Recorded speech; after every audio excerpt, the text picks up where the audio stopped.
Good evening students, कैसे हैं आप सब लोग। कल बात कर रहे थे अपन, पंचकर्म पढ़ रहे थे, स्नेहन के बारे में पढ़ा था कल, तो थोड़ा सा अधूरा रह गया था चैप्टर। ठीक है, तो एक बार कल जो अपन ने डेमो क्लास में जो पढ़ा था उसको एक बार रिवाइज कर लेते हैं। ठीक है, अपन ने पढ़ा था पंचकर्म में स्नेहन के बारे में। ठीक है, तो बात करी थी अपन ने पंचकर्म क्या होता है। ठीक है, पंचकर्म क्या होता है। पंचकर्म यानी 5 प्रकार के कर्म। ठीक है, जैसे वमन, विरेचन, निरूह, निरूबस्ती, अनुवासन बस्ती। ठीक है, नश्य या कहीं कहीं पर रक्त मोक्षण भी लेते हैं। ठीक है, तो पंचकर्म में 5 प्रकार के कर्म आते हैं। ठीक है, तो जो प्रत्येक कर्म है, जैसे वमन कर्म है, ठीक है, जैसे एक एग्जांपल देता हूं मैं आपको। जैसे मान ले किसी के बाईपास का ऑपरेशन होता है। ठीक है, तो बाईपास सर्जरी हो रही है मान लो किसी की। ठीक है, अब ऐसा थोड़ी है कि डायरेक्ट उसकी सर्जरी कर देंगे, ऐसा नहीं होता ना। ठीक है, तो उसमें भी क्या करते हैं, 3 तरह से वो ऑपरेशन होता है। ठीक है, वो जो ऑपरेशन होता है उसकी 3 स्टेप्स होते हैं। ठीक है, प्री, मेन और पोस्ट। ठीक है, प्री सर्जरी, मेन सर्जरी, ठीक है, और पोस्ट सर्जरी। ठीक है, तो प्री सर्जरी में क्या होता है, जो पेशेंट होता है उसकी जांच वगैरह करवाते हैं। ठीक है, उसकी सारी जांचों को करवा लेंगे। ठीक है, और जो भी बाईपास सर्जरी होनी है, ठीक है, उसके लिए जो भी इक्विपमेंट्स होते हैं, जो भी डॉक्टर बुलाना होता है, स्पेशलिस्ट डॉक्टर जो भी बुलाना होता है, ठीक है, जो भी उसको ब्लड वगैरह की व्यवस्था है, ठीक है, मतलब जो भी सर्जरी में जिन चीज़ों की जरूरत पड़ती है उन सारी चीज़ों को इकट्ठा कर लेते हैं और पेशेंट की सारी जो जांच होती है वो करवा लेते हैं। उसके जो फैमिली है, फैमिली मेंबर से क्या है कि परमिशन ले लेते हैं, घोषणा पत्र जो होता है, सहमति पत्र जिसको बोलते हैं, आजकल हॉस्पिटलों में करवाते हैं। ठीक है, तो वो सारी चीजें जो प्री सर्जरी होती है उसमें ये सारी चीजें कर लेते हैं। ठीक है, मेन सर्जरी में क्या करेंगे, जो मेन ऑपरेशन होता है, जैसे किसी के बाईपास सर्जरी हो रही है तो उसमें मेन को करेंगे। ठीक है, जो पोस्ट सर्जरी होती है, तो पोस्ट सर्जरी में क्या करते हैं, सर्जरी होने के बाद में उसको ऑब्जर्वेशन में रखते हैं, भाई इसके कोई साइड इफेक्ट तो नहीं हो रहा है, कोई परेशानी तो नहीं हो रही है। ठीक है, और उसका कोई सिस्टम, कोई गड़बड़ तो नहीं, उसकी सारी जांच वगैरह करवाते हैं, भाई बॉडी पे कोई असर तो नहीं पड़ा है। ठीक है, तो जैसे सर्जरी में 3 तरह की प्रोसेस होती है, पहले प्री, फिर मेन, फिर पोस्ट। ठीक है, इसी प्रकार से जो पंचकर्म में जो 5 प्रकार के कर्म होते हैं, ठीक है, उनमें भी ऐसे ही होता है। ठीक है, तो जैसे वमन है, ठीक है, तो वमन में पूर्व कर्म, ठीक है, फिर है मुख्य कर्म, मुख्य या प्रधान कर्म, ठीक है, और तीसरा है पश्चात कर्म।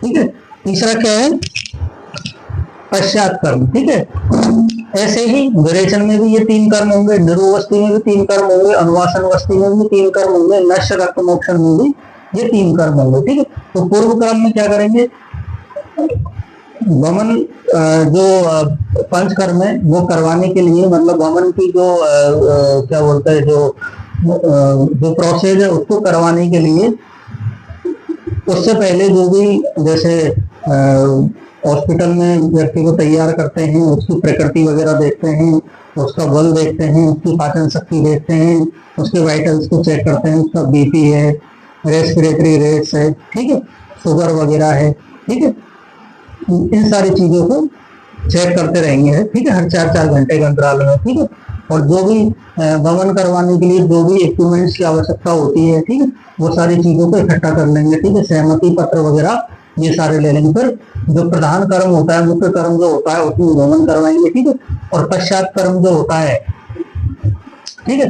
जो पश्चात कर्म होता है उस पश्चात कर्म में क्या करेंगे, जो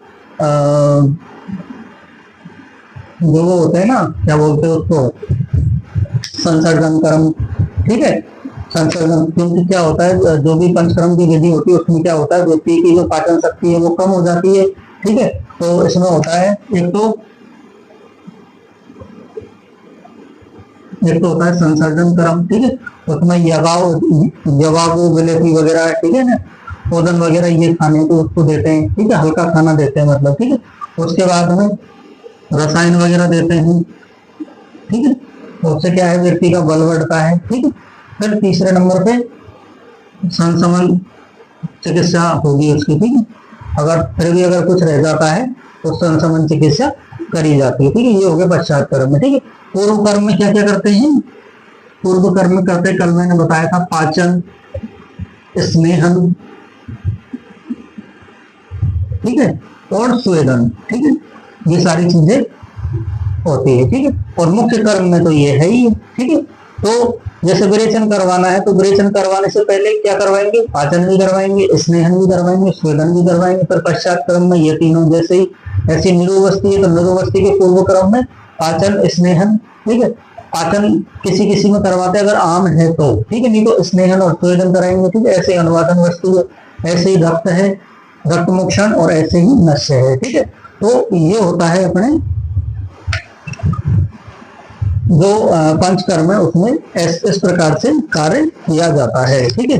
अब आगे चलते हैं अपन अभिहन पे, ठीक है। अपन ने कल स्नेहन के बारे में पढ़ लिया था। स्नेहन से क्या होता है, शरीर में चिकनापन यानी स्निग्धता आती है, अंगों में कोमलता आती है, ठीक है। क्लेदपन यानी चिपचिपापन आता है, ठीक है। दोष क्या होते हैं, दोष द्रवीभूत हो जाते हैं, दोष लिक्विड हो जाते हैं, मतलब दोषों को उस स्थान से अलग कर दिया जाता है, ठीक है। यानी दोष जिस स्थान पर बढ़े हुए हैं, ठीक है, उस स्थान से दोषों को क्या कर दिया जाता है, अलग कर दिया जाता है, ठीक है। तो ये सारी चीजें किसमें हो रही है, स्नेहन में हो रही है, ठीक है। तो स्नेहन में अपन ने पढ़ा था बाहरी स्नेहन 14 प्रकार का होता है, ठीक है, जिसमें अभिहन, लेपन वगैरह थे, कर्ण, पूर्ण, मूर्ध तेल वगैरह थे, ठीक है, तर्पण वगैरह थे, गंडूस था, ठीक है। और जो अभिहंतर स्नेह है उसमें जैसे भोजन के रूप में, नश्य के रूप में, पान के रूप में, वस्तु के रूप में शरीर के अंदर स्नेही पदार्थों को दिया जाता है, ठीक है। तो सबसे पहले बात करेंगे अपन अभिहन की, ठीक है।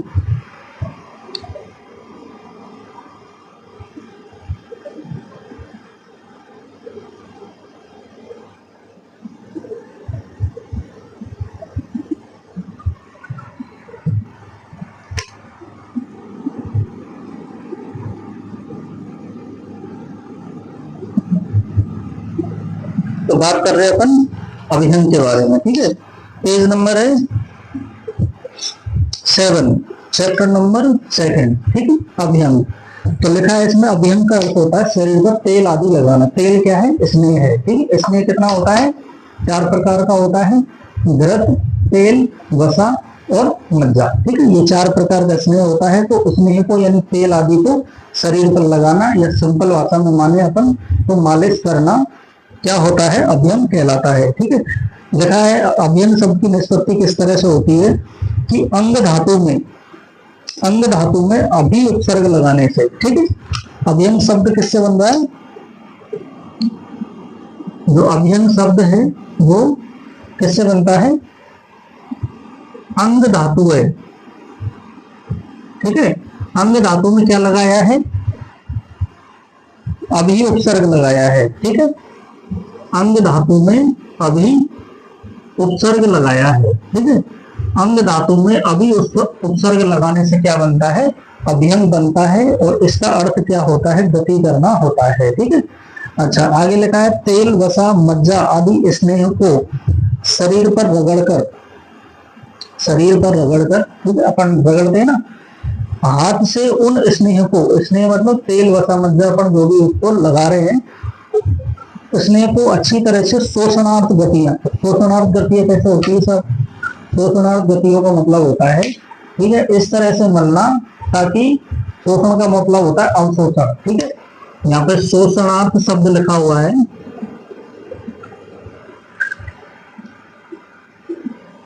ठीक है। यहाँ पे शोषणार्थ का शब्द लिखा हुआ है, इसका मतलब होता है अवशोषण, अवशोषण के लिए।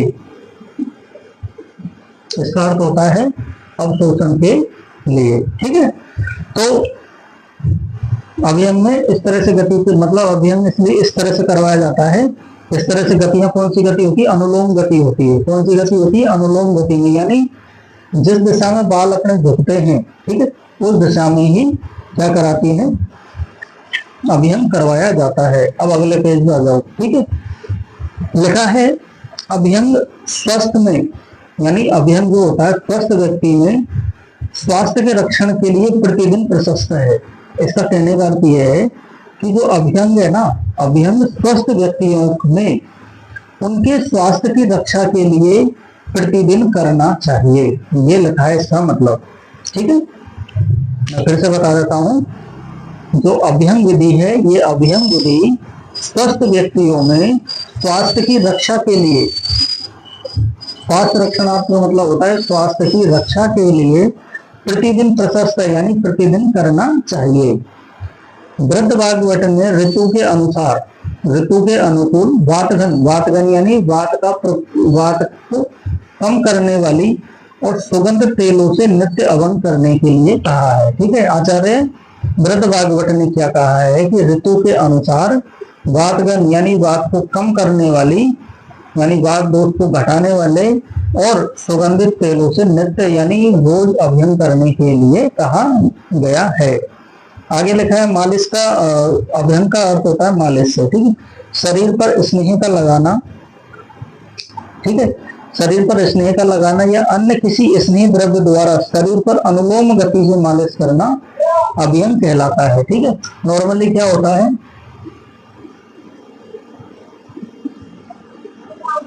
अपनी जो स्किन होती है ना, अपनी स्किन में नॉर्मली जो बाल होते हैं वो इस तरह से एक साइड में झुके हुए रहते हैं। ठीक है, तो जिस तरफ बाल झुक रहे हैं, ठीक है, उसी तरफ क्या करते हैं, इस तरह से अनुलोम गति से क्या करते हैं, अभियंग की अनुलोम गति से क्या करते हैं, मालिश करवाई जाती है। और ठीक है, और अगर इसकी विपरीत दिशा में करें तो वो होती है प्रतिलोम गति। ठीक है, अगर इसकी विपरीत दिशा में करवाई जाए तो प्रतिलोम गति कहलाती है। ठीक है, आगे लिखा है संधि स्थानों पर, ठीक है, मतलब जहां पर हड्डियों के जोड़ है, ठीक है, जैसे घुटना है, ठीक है, जैसे घुटना है, ठीक है, और क्या बोलते हैं कोहनी है, ठीक है, कंधों की हड्डी है, ठीक है, तो ऐसे स्थानों पर क्या करना चाहिए, वर्तुलाकार में, यानी गोल गोल, यानी ऐसे, इस तरह से है, इस तरह से क्या करनी चाहिए, मालिश करनी चाहिए। ठीक है, सिर पर सामान्य या ठंडा तेल उपयोग में लेना चाहिए और अन्य शरीर पर, ठीक है, यानी शरीर के अन्य भाग पर क्या करना चाहिए, सुपोषण यानी हल्का गर्म तेल से मालिश करनी चाहिए। ठीक है, आगे लिखा है अभियंग का काल। अभियंग का काल होता है 15 से 45 मिनट का। ठीक है, मतलब अभियंग जो होता है 15 से 45 मिनट तक करना चाहिए। ठीक है, कई बार क्या होता है, मैं उन बच्चों की बात कर रहा हूँ जो अभी सेकेंड ईयर का पेपर देंगे, ठीक है, तो उनमें क्या होता है कि जैसे मान लो 10 नंबर में कोई क्वेश्चन आता है तो उसमें ये कहेगा कि भाई आपसे अभियंग का वर्णन कीजिए 10 नंबर में। ठीक है, तो आपको अभियंग के वर्णन में अभियंग की परिभाषा भी लिखनी पड़ेगी, अभियंग का काल भी लिखना पड़ेगा। ठीक है, अभियंग में जो स्नेह द्रव्य प्रयुक्त होते हैं दोष के अनुसार उनके बारे में भी लिखना पड़ेगा। ठीक है, ये सारी चीजें स्नेह और मतलब जो पूर्व कर्म है, पश्चात कर्म है, इनके बारे में भी लिखना पड़ेगा आपको। ठीक है, और प्रधान कर्म है इनके बारे में भी आपको लिखना पड़ेगा, तब जाकर आपको पूरे 10 नंबर मिलेंगे। ठीक है, कई बच्चे क्या करते हैं, शुरुआत में थोड़ी सी डेफिनेशन लिख देते हैं और रामायण लिख के आ जाते हैं, फिर कहते हैं हमें तो नंबर ही नहीं मिले। ठीक है, ये आयुर्वेद है, आयुर्वेद को समझना पड़ता है, नोट्स से कभी भी समझ में नहीं आता है। एक बच्चा मेरे पास में बोल रहा था सर मुझे नोट्स चाहिए, तो मैंने कहा तुम्हारे पास में बुक है? उसने कहा सर बुक है। तो मैंने कहा सबसे बड़ा आपके जो नोट्स है वो बुक ही है, बुक में से आपको 0 से सिखाया जा रहा है, नोट्स में सीधी लाइन लिख देंगे, उसको रट लो, बस बात खत्म। समझ में आए तो ठीक और नहीं आए तो ठीक। ठीक है, रट लोगे, एग्जाम में भूल जाओगे, कोई भरोसा नहीं। अगर चीज को समझोगे तो एग्जाम तक वो चीजें आपको एग्जाम तक भी याद रहेगी, आगे जीवन में भी वो चीजें काम में आएगी। ठीक है, रटने से कभी भी आप अच्छे नंबर नहीं ला पाओगे। ठीक है, समझने से क्या होगा, जैसे आप किसी लाइन को समझोगे ना तो आप एग्जाम में अच्छा से लिख पाओगे। ठीक है, कई बार क्या होता है, बच्चे लिख तो आते हैं, ठीक है, जैसा उन्होंने रटा है वैसा लिख तो आते हैं, ठीक है, तो एग्जामिनर जो कॉपी चेक करता है वो देखता है कि भाई इसमें लिखा है अभियम स्वस्थों में स्वास्थ्य रक्षणार्थ प्रतिदिन प्रशस्त है, ये तो आयुर्वेद की भाषा है। तो टीचर सोचता है कि यार इसने तो रटा हुआ है, रट के इसने लिख दिया है। ठीक है, तो सेम टू सेम भाषा लिखना भी आपके लिए दुखदायी हो सकता है। ठीक है, इसलिए आपकी भाषा में लिखिए। अब जैसे लिखा है कि अभियम स्वस्थों में स्वास्थ्य रक्षणार्थ प्रतिदिन प्रशस्त है, यानी अभियम स्वस्थ व्यक्तियों में स्वास्थ्य की रक्षा के लिए प्रतिदिन करना चाहिए। अगर आप इस तरह से ये लिखोगे सरल भाषा में तो सामने वाला सोचेगा हाँ भाई, के सामने वाले ने मतलब बच्चे ने उसको समझकर ये आंसर लिखा है, इतना फर्क पड़ता है। ठीक है, तो अभियान का कालापन देख रहे थे 15 से 45 मिनट तक, या फिर चिकित्सक के अनुसार अगर कोई रोगी है और उसका जो रोग है उसके अनुसार करना चाहिए। ठीक है, आगे लिखा है अभियान के पश्चात आधा से 1 घंटा उसको विश्राम कराना चाहिए और उसके बाद में उसको स्नान गर्म जल से यानी उष्ण उदक से क्या कराना चाहिए, स्नान करवाना चाहिए। ठीक है, अब आचार्य दल्हड़ ने एक प्रभाव बताया है, अभियम काल का उसका प्रभाव के अनुसार बताया है। ठीक है, तो कहते हैं ये इन्होंने 7 पॉइंट बताए हैं। 300 मात्रा मतलब 95 सेकंड। इन्होंने कहा है कि इतने समय में स्नेह त्वचा के रोमांच में पहुंच जाता है। ठीक है, रोमांच मतलब ये हमारी स्किन है। ठीक है,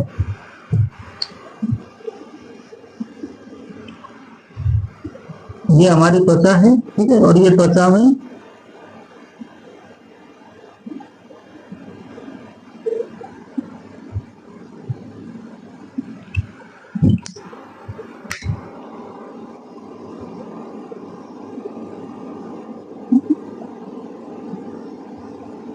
ठीक है, ये क्या है, ये हमारी त्वचा है। ठीक है, और ये क्या है, रोम को। ठीक है, और ये क्या है, रोम यानी बाल। ठीक है,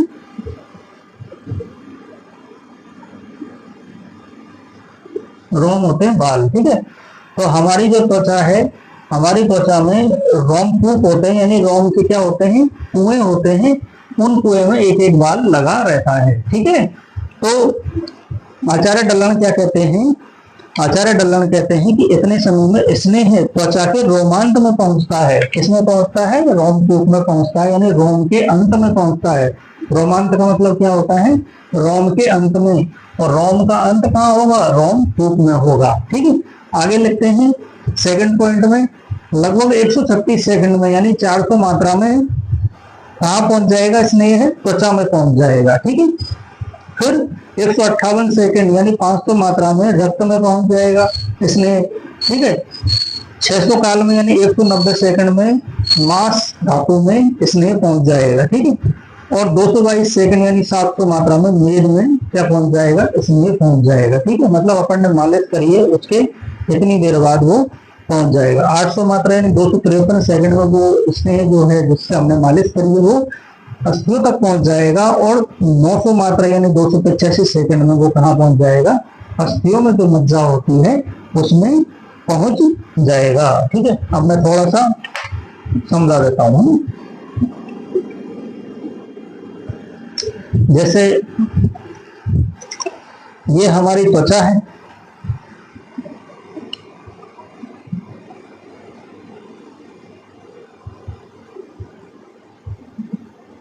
ठीक है सर, ये हो गई हमारी त्वचा।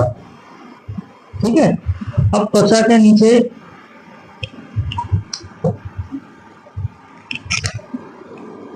ये बह रही है क्या,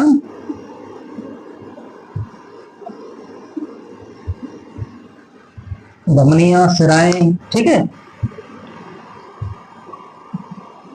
सिराएं। ठीक है, धमनियां तो और नीचे होती है। ठीक है, तो ये क्या है, सिराएं हैं। ठीक है, इनमें क्या बह रहा है, रक्त बह रहा है। ठीक है, इसके बाद में क्या है,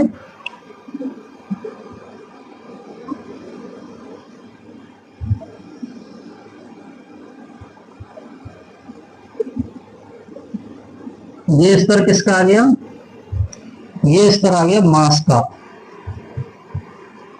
ठीक है। ये किसका स्तर आ गया, मास का, ठीक है। थोड़ा सा बड़ा लिख देता हूं, दिख नहीं रहा हो तो। ये तो है त्वचा, ठीक है। ये है सिराएं, सिराएं या फिर रक्त, ठीक है, क्योंकि इनमें क्या बह रहा है, रक्त बह रहा है, ठीक है। और अगला है मांस, मांस धातु, मांस धातु, ठीक है। फिर इसके नीचे होता है मेद, मेद यानी वसा यानी फैट, ठीक है। ये है मेद, ठीक है। और मेद के नीचे क्या होती है साहब, अस्थि, ये हो गई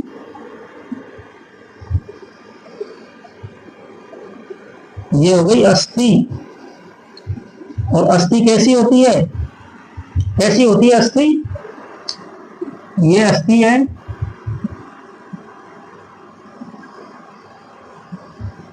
ये अस्थि है, ठीक है। ये अस्थि कैसी है, अंदर से खोखली होती है, ठीक है। कैसी होती है, ये अंदर से खोखली होती है, ठीक है।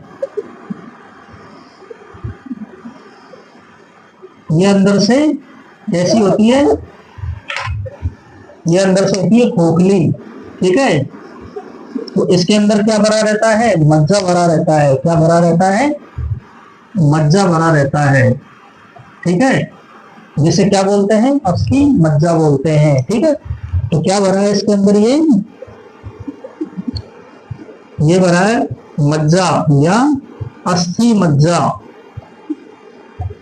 ठीक है। क्या भरा हुआ है, अस्थि मज्जा। जब व्यक्ति वयस्क हो जाता है, ठीक है, जब व्यक्ति वयस्क हो जाता है, ठीक है, तो इसमें दो तरह की वसा, दो तरह की अस्थि मज्जा होती है, श्वेत अस्थि मज्जा और लाल अस्थि मज्जा। कौन कौन सी मज्जा होती है, श्वेत और लाल, ठीक है। श्वेत और लाल अस्थि मज्जा होती है, ठीक है। तो लाल अस्थि मज्जा के द्वारा एक वयस्क व्यक्ति में क्या बनती है, आरबीसी बनती है, ठीक है। हमारे ब्लड की जो आरबीसी है वो अस्थि मज्जा में बनती है, ठीक है। और कोई बच्चा होगा, ठीक है, तो जो बच्चा है, बच्चे में कहाँ बनती है, लीवर में बनती है, ठीक है, क्या, आरबीसी, ठीक है। तो ये क्या बनाती है, आरबीसी बनाती है, ठीक है। तो ये यही कहना चाह रहा है कि सबसे पहले वो कहाँ पहुंचेगा, स्नेह सबसे पहले पहुंचेगा रोम के अंत में यानी रोमांत में, ठीक है। उसके बाद वो कहाँ पहुंचेगा, सिराओं में यानी रक्त में, ठीक है। फिर कहाँ पहुंचेगा, मेद में, ठीक है। फिर पहुंचेगा मांस में, सॉरी, ठीक है। फिर पहुंचेगा मेद में, फिर पहुंचेगा अस्थि में, और अस्थि के अंदर होती मज्जा, और लास्ट में मज्जा में पहुंचता है। कितने सेकंड में कितना टाइम लगता है, 5 मिनट का टाइम लगता है, ठीक है। तो प्रत्येक अंग पर अभियम के लिए 2 से 5 मिनट लगते हैं, इसलिए अभियम का जो काल होता है, ठीक है, वो 15 से 45 मिनट का होता है, ठीक है। उम्मीद करता हूँ आपको ये समझ में आया होगा, ठीक है। अच्छा, आगे लिखा है कि अभियंग में जो स्नेह अपन यूज करते हैं, ठीक है, उनको रोग के अनुसार, क्योंकि किसी में वातज रोग होता है, किसी में पित्तज रोग होता है, ठीक है, किसी में कफज रोग होता है, ठीक है, किसी में वात पित्त रोग होता है, किसी में पित्त कफ रोग होता है, किसी में कफ वात रोग होता है, किसी में त्रिदोषज रोग होता है, ठीक है। तो दोषों के अनुसार हमें क्या करना पड़ेगा, स्नेह का चयन करना पड़ेगा कि हमें कौन से स्नेह से क्या करना है, अभियम करना है, ठीक है। तो यहाँ पे बता रखा है, अगर ऐसा रोग है, पेज नंबर 9 पर एक ऐसा रोग है जो वातज दोष की वजह से हो रहा है, ठीक है। ऐसा रोग जो वातज दोष की वजह से हो रहा है, ठीक है, तो उनमें बहुत ही फेमस नारायण और महानारायण तेल, ठीक है। किसी भी डॉक्टर के पास आप जाओगे, हड्डियों की कोई समस्या लेके जाओगे, तो सबसे पहले आपको महानारायण तेल पकड़ा देगा वो, ठीक है। तो नारायण तेल, महानारायण तेल, मास तेल, महामास तेल, धनवंतरम तेल, बला तेल, अश्वगंधा तेल, ठीक है, कोटो चुक्कादी तेल और करपास इत्यादि तेल, ठीक है। ये किन रोगों में उपयोग में आते हैं, ये वातज दोष में यानी वातज रोगों में काम करते हैं, ठीक है। तो वातज रोग में मुख्य रूप से क्या होता है, दर्द होता है, ठीक है। आगे बात आ रही है साहब पित्तज रोग, ठीक है। जो पित्तज रोग है वो किसकी वजह से होंगे, पित्त दोष की वजह से होंगे। तो उनमें क्या यूज में आएगा, चंदन आदि तेल। चंदन से क्या मिलती है हमें, शरीर में ठंडक मिलती है, ठीक है। चंदन आदि तेल, मंजिष्ठ आदि तेल, क्षीर वाला तेल, कर्पूर आदि तेल, पंचतिक्त व्रत, शतावरी व्रत और पिंड तेल, ठीक है। तो पित्त दोष से अगर हमें कोई रोग हो रहा है तो हमें कौन कौन से लक्षण आएंगे, लक्षण आएंगे, जलन होगी, हाथ पैरों में जलन होगी, ऐसा लगेगा शरीर जल रहा है, टेम्परेचर बढ़ जाएगा, ठीक है, मुंह का स्वाद खट्टा हो जाएगा, ठीक है। तो ये सारे किसके लक्षण है, पित्त के लक्षण है, ठीक है। कफज, कफज के कौन से लक्षण है, कफज में क्या होगा सर, कफज में गुरुता, ठीक है, गुरुता यानी शरीर में भारी भारीपन लगेगा, लार का स्राव ज्यादा होगा, ठीक है। तो ये सारे किसमें होंगे, कफज दोष में होंगे, ठीक है। तो इसमें क्या है, सहचर आदि तेल, विषवर्ग तेल, ठीक है, धतूर पत्रादि तेल और चंदवादी तेल इसमें उपयोग में लिए जाते हैं, ठीक है। तो हमको ये पता होना चाहिए कि कौन से रोग में कौन सा स्नेह उपयोग में लिया जाता है, ठीक है। आगे लिखा है आधुनिक काल में स्नेह द्रव्य कौन कौन से होते हैं, ठीक है। तो आधुनिक काल में यहाँ पर 3 तरह के तेल उपयोग में लिए जाते हैं, जैसे स्थिर तेल, अस्थिर तेल और मिश्रित तेल। तो स्थिर तेल में क्या होता है कि स्थिर तेल जो होते हैं वो स्थिर रहते हैं, ठीक है, यानी उड़नशील नहीं होते हैं, ठीक है। मतलब उनकी मतलब वायु के संपर्क में आने जाने, उनको खुले में अपन रख देंगे तो उनकी जो गंध है, उनके जो गुण है वो उड़ते नहीं है, ठीक है। कई कई तेल क्या होते हैं कि उनको अगर खुले में रख दिया जाए तो उनकी जो सुगंध है, उनके जो गुण है वो वायु के संपर्क में आने से उड़ जाते हैं, ठीक है। अगर अपन पेट्रोल को खुले में रख देंगे तो क्या हो जाएगा, उड़ जाएगा ना, उड़नशील होता है पेट्रोल, ठीक है।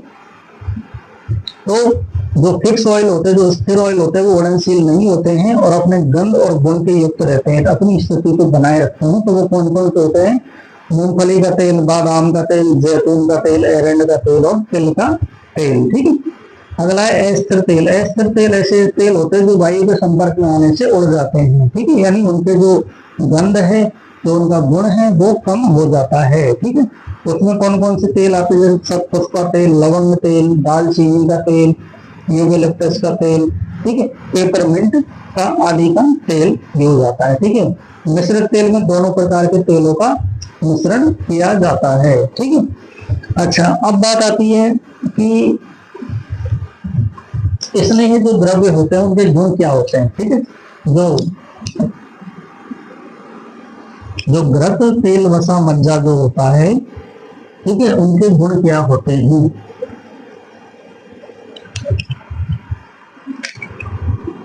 स्नेह के गुण,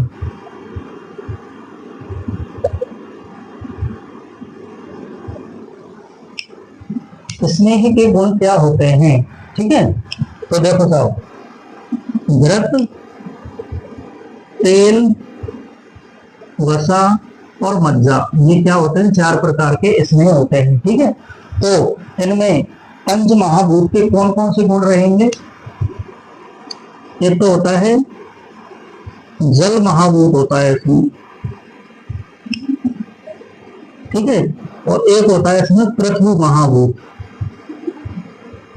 ठीक है। जो स्नेह जो होते हैं उनमें मुख्य रूप से 2 प्रकार के महाभूत होते हैं, हालांकि बाकी और भी होते हैं लेकिन सबसे ज्यादा मात्रा में ये होते हैं क्योंकि दुनिया में कोई ऐसा तत्व नहीं है जो पंच महाभूत के बिना बना हो, ठीक है। तो सभी जो तत्व है, ठीक है, छोटी से छोटी चीज से लेकर बड़ी से बड़ी चीज पंच महाभूतों की बनी होती है, ठीक है।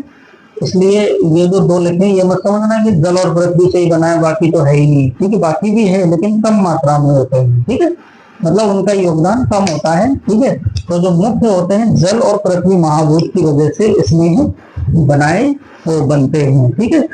तो यहाँ पर जलीय और पार्थिव है, ठीक है, पार्थिव का मतलब है पृथ्वी, यहाँ पे लिखा है पार्थिव, ठीक है। तो जलीय गुण के कारण क्या होता है, ठीक है, जलीय गुण के कारण क्या होता है, वो द्रव होगा, द्रव यानी लिक्विड होगा, ठीक है। तो जल महाभूत के कारण कौन सा गुण आया स्नेह में, द्रव का, यानी वो कैसा होगा, लिक्विड होगा। और पृथ्वी महाभूत के कारण कौन सा गुण आया, कि वो गुरु होगा। पृथ्वी क्या है? सबसे गुरु है, ठीक है, सबसे भारी है, ठीक है। तो कौन सा गुण आता है? पृथ्वी महाभूत की वजह से गुरु गुण आता है, ठीक है। तो बात करते हैं यहाँ पर कितने गुण दे रखे हैं? 9 गुण दे रखे हैं, ठीक है। तो एक एक बात करते हैं अपन।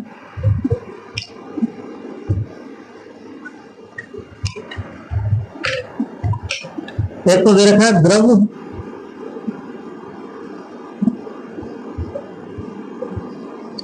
दूसरा दे रखा है सूक्ष्म, तीसरा दे रखा है सर, चौथा दे रखा है स्निग्ध, पांचवा दे रखा है पिच्छिल,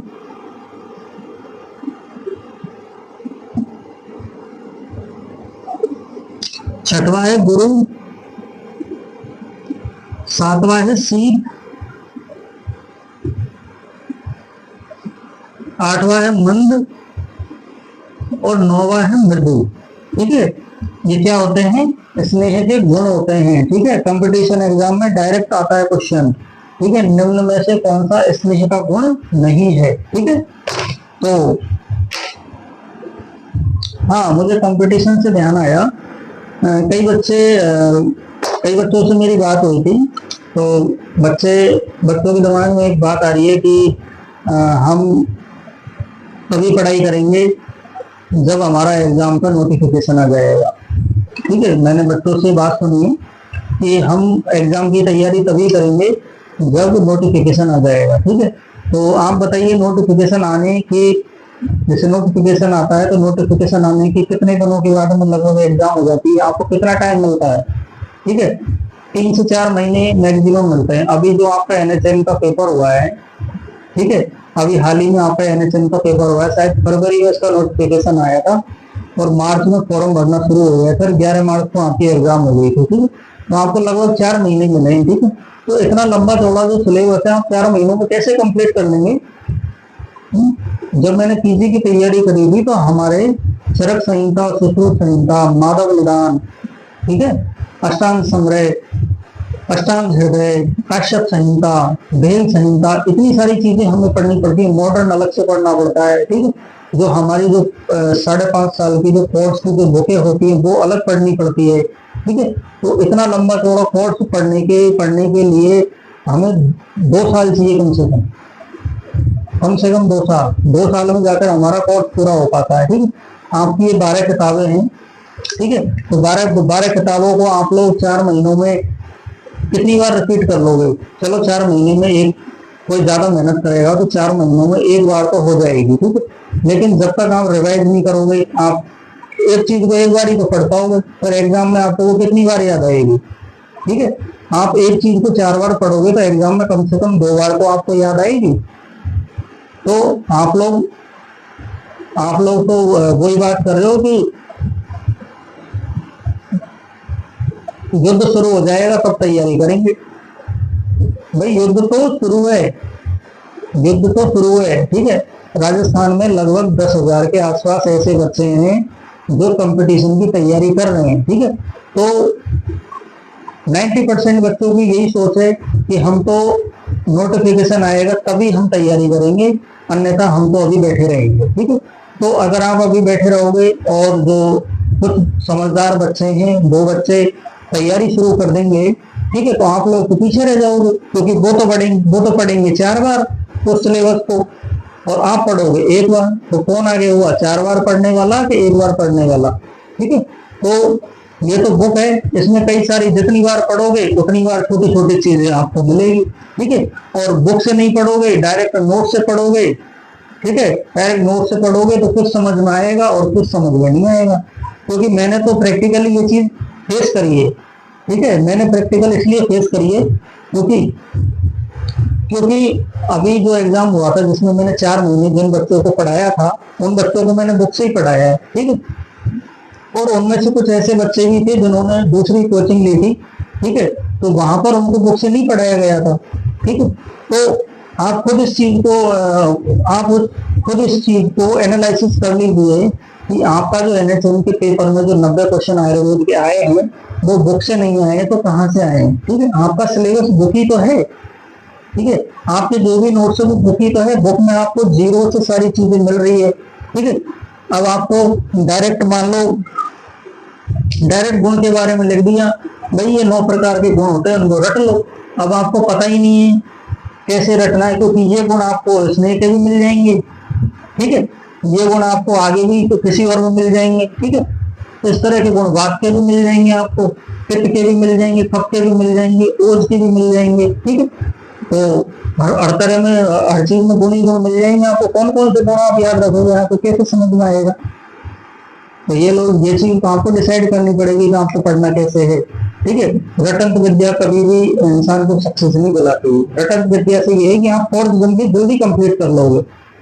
रटंत विद्या से आप कोर्स बहुत जल्दी कंप्लीट कर लोगे, मैं तो कहता हूँ 1 महीने में ही कंप्लीट कर लोगे, ठीक है। लेकिन वो समझ में नहीं आएगी, वो चीज आपके जीवन में आगे भी काम आएगी। आपका उद्देश्य केवल कंपटीशन एग्जाम पास करना नहीं है, आपका उद्देश्य है आयुर्वेद को समझना और आयुर्वेद को अपने जीवन में उतारना, ठीक है। तो आयुर्वेद को अपने जीवन में उतारने के लिए समझना बहुत आवश्यक है, ठीक है। रटने से काम नहीं चलेगा, ठीक है। डायरेक्ट क्वेश्चन करने से भी काम नहीं चलेगा, ठीक है। आपको जब तक आप आयुर्वेद को समझेंगे नहीं, तब तक आयुर्वेद आपको अपना नहीं बनाएगा, ठीक है। तो इसलिए मैंने इस चीज पे गौर किया, मैंने ये कोचिंग विशेष रूप से इसलिए स्टार्ट करी है कि बच्चे केवल रट रहे हैं, ठीक है, समझ ही नहीं रहे बच्चे, ठीक है। आप समझोगे नहीं तो एग्जाम में कैसे आप परफॉर्म करोगे, ठीक है। तो थोड़ा सा समझिए आप लोग, ठीक है। जब आप लोग खुद को अपॉर्चुनिटी दोगे, ठीक है, खुद तैयार रहोगे, तभी तो आपके लिए अपॉर्चुनिटी बनेगी, ठीक है। अब आप तैयार ही नहीं हो तो आपको अवसर कैसे मिलेंगे, ठीक है। पहले तैयार तो हो अवसर के लिए, ठीक है। तो पहले तैयार हो जाओ, तब आपको अवसर मिलेंगे। आप सोच रहे हो कि अवसर मिलेगा हमें तब हम तैयार होंगे, ठीक है, तो आप तो उल्टा सोच रहे हो, ठीक है। तो थोड़ा सा आपने क्या है कि सोचने की जो तरीका है उसको बदलिए आप लोग, ठीक है। बात कर रहे हैं अपन स्नेह के गुण के बारे में। तो द्रव क्यों बोला है, ठीक है। द्रव किसकी वजह से, कौन से महाभूत की वजह से आया था? जल महाभूत की वजह से द्रव गुण आया है इसका, ठीक है। जल महाभूत की वजह से द्रव आया है, ठीक है। लिक्विड है, ठीक है। इस गुण से शरीर में कोमलता आती है, दोषों का विलयन होता है, ठीक है। स्थान च्युति और सावन और प्लावन होता है, ठीक है। यानी इस गुण से क्या होता है, शरीर में कोमलता आती है, ठीक है, और दोषों का विलयन होता है, यानी दोष भूल जाते हैं, और स्थान च्युति यानी प्रकोपित स्थान से जो दोष है वो अलग हो जाते हैं, ठीक है, और उनका श्राव हो जाता है। अगला है सूक्ष्म, ठीक है। तो सूक्ष्म का मतलब ये है, अभी मैंने थोड़ी देर पहले बताया था कि त्वचा के अंदर रोमकूप होते हैं, ठीक है। तो रोमकूप कितने बारीक होते हैं, ठीक है। तो सूक्ष्म के कारण यह जो स्नेह का जो गुण है, सूक्ष्म का मतलब ये है कि जो हमारी त्वचा में जो सूक्ष्म छिद्र होते हैं उनमें भी यह प्रवेश कर जाता है और अपना कार्य करता है, ठीक है। सर, सर का मतलब होता है, एक होता है स्थिर और एक होता है सर, ठीक है। तो इस गुण के कारण वह सरकने वाला होता है और प्रेरणशील होता है। प्रेरणशील यानी चलायमान होता है, ठीक है।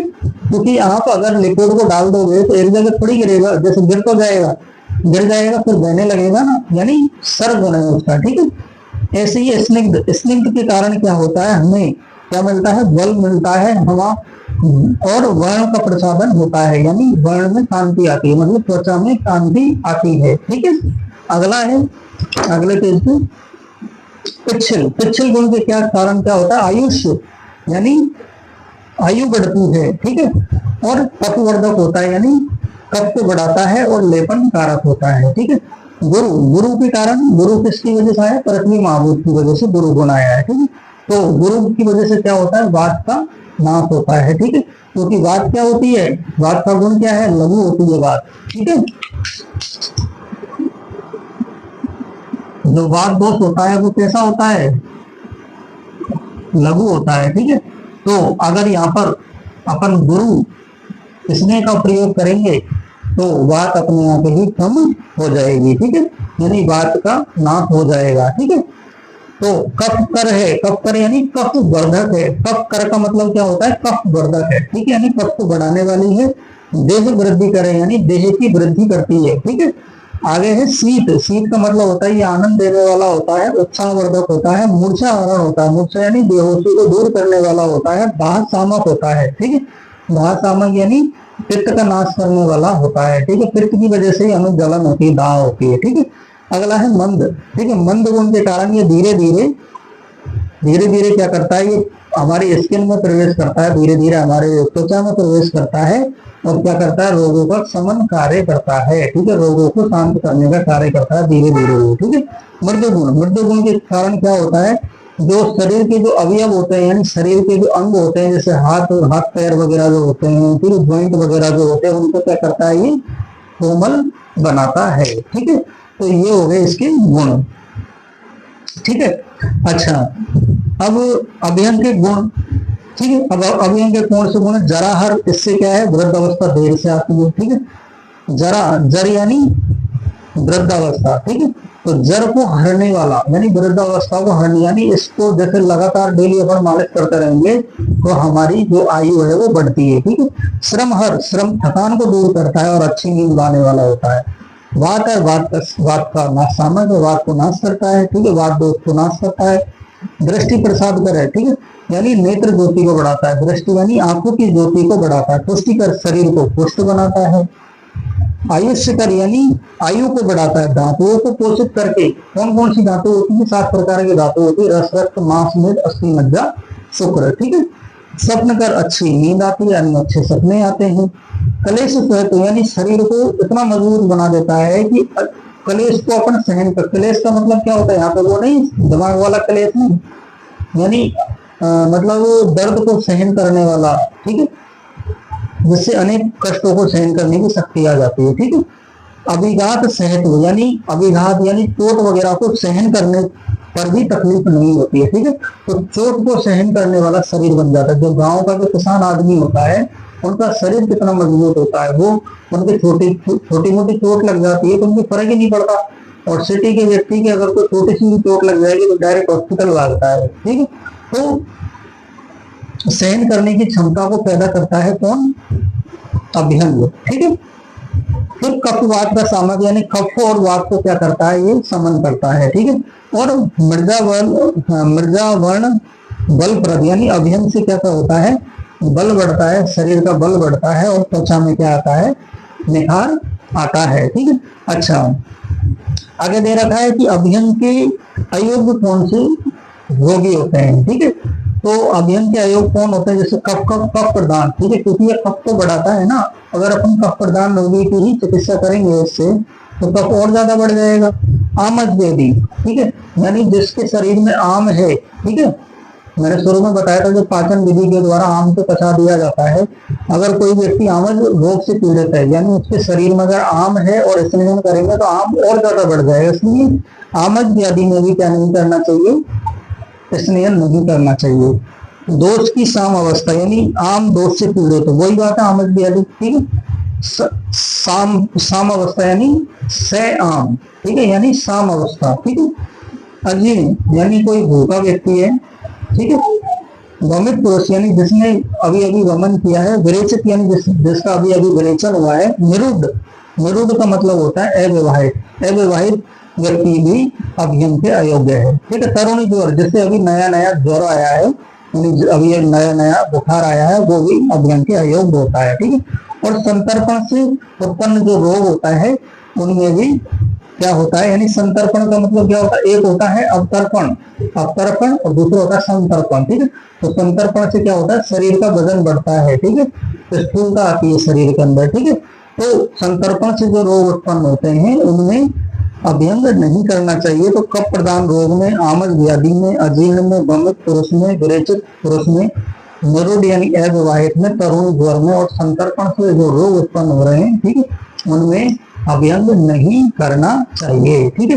तो यहाँ पर आपके ये स्नेह के बारे में पूरा हो गया। अब आगे अभियंग की विधि दे रखी है, ठीक है, तो उसको बाद में देखेंगे, ठीक है। अभी आप यहाँ तक इसको समझिए, ठीक है। चलो ठीक है, थैंक यू, गुड नाइट।